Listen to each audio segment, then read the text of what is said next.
America అధ్యక్ష ఎన్నికల బరి నుంచి జో బైడెన్ నిష్క్రమణ ఆయన పార్టీ నేతల సభ్యుల ఒత్తిడి మేరకు జరిగిపోయింది. బైడెన్ అడ్డంకి తొలగిపోతే మరింత సమర్థవంతమైన నాయకత్వంలో రిపబ్లికన్ అభ్యర్థి డొనాల్డ్ ట్రంప్ ను ఢీకొనగలమని డెమోక్రాట్లు నమ్ముతున్నారు. అధ్యక్ష ఎన్నికల వేడి రాజుకోకముందే చాలా సర్వేలు బైడెన్ వెనుకబడి ఉన్న విషయాన్ని తేల్చాయి.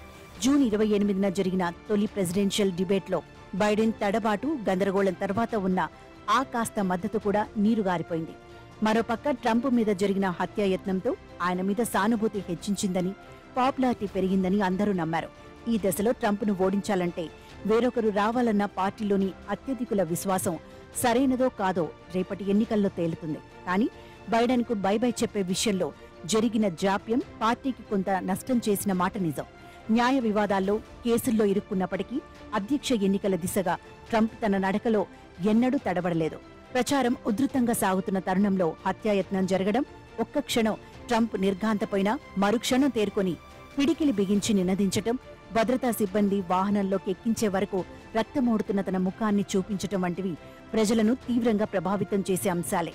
తన మీద జరిగిన హత్యాయత్నాన్ని రాజకీయంగా వాడుకున్నప్పటికీ ఆ తర్వాత రిపబ్లికన్ పార్టీ నుంచి నామినేషన్ను స్వీకరిస్తున్న సందర్భంలో ఆయన బాధ్యతాయుతంగా మాట్లాడారు.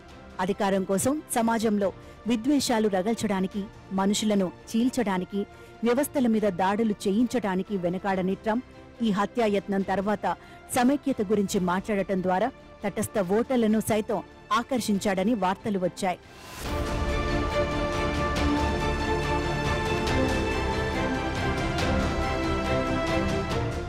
ట్రంప్ విజయం ఖాయమైన ఈ ఆఖరు దశలో పోటీ నుంచి తప్పుకోవడం ద్వారా బైడెన్ తన పార్టీకి చేయగలిగే మేలు ఎక్కువగా ఉండకపోవచ్చు. కమలా హ్యారిస్ కు మద్దతు ఇవ్వడానికి ఆయన ఆఖరి క్షణం వరకు ఇష్టపడలేదని వార్తలు వచ్చాయి. కానీ ఆయన ప్రకటన తర్వాత పార్టీ అంతా ఆమె పక్షాన రావచ్చు. కానీ ఆమెకు పార్టీలో మిగతా వారి నుంచి ఏమాత్రం పోటీ ఉండబోదని ఇప్పుడే ఖచ్చితంగా చెప్పలేం. ఒకసారి బైడెన్ తప్పుకున్న తర్వాత కమల కంటే ట్రంప్ను బలంగా ఢీకొట్టగలిగేవారు ఎవరైనా ఉన్నారా అన్న ప్రశ్న, చర్చ తప్పవు. స్వల్ప కాలంలోనే ఆ అన్వేషణ ముగిసి కమల ఖాయమైన తర్వాత పార్టీ తన పూర్తి శక్తియుక్తులను ఆమె పక్షాన మోహరించడం జరుగుతుంది. విధిగా తప్పుకోవాల్సి వచ్చిన ఈ స్థితిలో కమలకు మద్దతు ప్రకటించి బైడెన్ డెమోక్రాటిక్ పార్టీ మూల సిద్ధాంతాలకు అనుగుణంగా వ్యవహరించారు. భారత్, జమైకా సంతతికి చెందిన ఈమెకు ఆఫ్రికా, ఇండియా మూలాలున్న ఓటర్లు అండగా నిలవచ్చు. అలాగే ఇటీవలి సుప్రీంకోర్టు తీర్పు నేపథ్యంలో అబార్షన్ హక్కుల విషయంలో ఆమె ప్రదర్శించిన పోరాట స్ఫూర్తి మహిళా ఓటర్లను విస్తృతంగా ఆకర్షించింది. బైడెన్ వయసు లక్ష్యంగా ట్రంప్ దాడి సాగింది కనుక ఇప్పుడు తమ అభ్యర్థిని మార్చుకుంటున్న డెమోక్రాట్లు ట్రంప్ను హాయిగా అపహాస్యం చేయవచ్చు.